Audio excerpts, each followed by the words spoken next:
धन्यवाद सभापति जी। ये 30 सेकंड चली गई, इनको आप ऐड करवा देना मैडम। सबसे पहले मैं उन 20 से ज्यादा बच्चे जिन्होंने आत्महत्या की,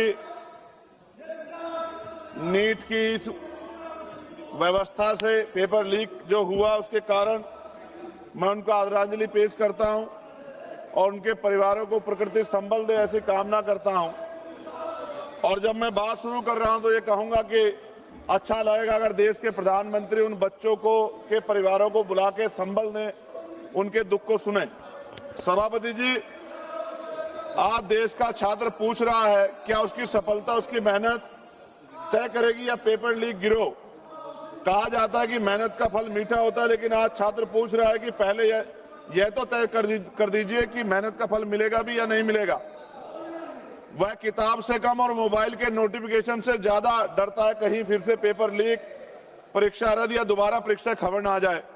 सरकार कहती है सब नियंत्रण में है, लेकिन अगर ऐसा है तो बार बार व्यवस्था विफल क्यों हो रही है।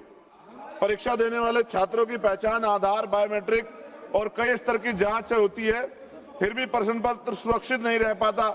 यदि लाखों छात्रों की पहचान सुरक्षित की जा सकती है तो प्रश्न पत्र की सुरक्षा क्यों नहीं की जा सकती। पिछले कुछ वर्षों में NEET, UGC NET, CUET, JEE, UP में UP police constable, UP PCS, UP TET के पेपर लीक हुए हैं और तकनीकी गड़बड़ी, परीक्षा रद्द, मूल्यांकन विवाद और ओएमआर और स्कैन कॉपी से जुड़ी शिकायतों ने लाखों छात्रों का भविष्य बर्बाद किया।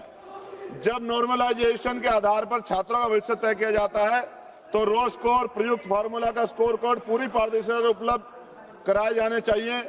चयन के गणितीय प्रक्रिया गोपनीय रखने का कोई औचित्य नहीं है। पारदर्शिता विश्वास पैदा करती है, जबकि गोपनीयता संदेह।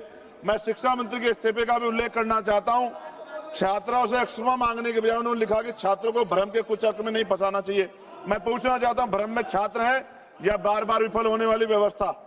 इस पेपर लीक और भर्ती घोटाले के विरोध में 20 तारीख को जो छात्र सड़क पर उतरे थे, मैं स्वयं उस आंदोलन में मौजूद था। लाठी और आंसू गैस गोले चले, बच्चे पानी मांग रहे थे। उन्हें देखकर मुझे शहीद आजम सरदार भगत सिंह जी की भूख हड़ताल याद आई। और मेरे आज भी याद है जब अंग्रेजों से वो पानी मांग रहे थे तो अंग्रेज दूध दे रहे थे। उस दिन पानी नहीं मिला, उल्टा लाठियां मिली, आंसू गैस के गोले मिले। सभापति जी, बच्चे धुएं में अपनी सांस नहीं ले पा रहे थे। मैं सरकार का धन्यवाद करूंगा कि सरकार ने इतिहास में अमर होने के बहुत करीब पहुंची। सरकार बस जनरल डायर की तरह गोलियां नहीं चलवा पाई, लाठी चली, आंसू गैस के गोले चले, पैलेट गन चली, बिहार में तो AK-47 चली, करंट लगाया गया। ऐसा लग रहा था सरकार अपने देश के छात्रों से नहीं बल्कि आतंकवादियों से लड़ रही है। धन्यवाद माननीय सदस्य। सभापति जी, 4 मिनट नहीं हुए अभी पूरे। अगर नहीं बोलने देना चाहता सदन तो बता दे।